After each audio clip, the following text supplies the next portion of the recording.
Hey guys, in this video I will show you how to remove censor on PolyBuzz. Alright, so let's begin. In today's guide, I'll show you how to remove the censor or blur effect on PolyBuzz. The process is very simple and you can do it directly from the app settings in just a few steps. First, open the PolyBuzz app on your device and make sure you are logged in to your account. Once the app opens, tap on the profile icon located at the bottom right corner of the screen. This will take you to your profile page. After entering your profile section, look toward the top right corner and tap on the gear icon to open the settings menu. Inside the settings page, you'll find several different options related to your account and app preferences. Scroll through the settings until you find the option called Pure Mode.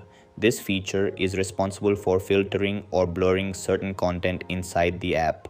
To remove the censor effect, simply toggle the Pure Mode option off. Once you disable it, a confirmation message may appear on your screen. Tap the confirm button to continue.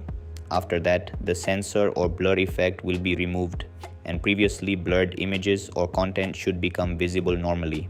And that's it. This is how you can remove censor on PolyBuzz. That's all for this video. See you in the next one. Thanks.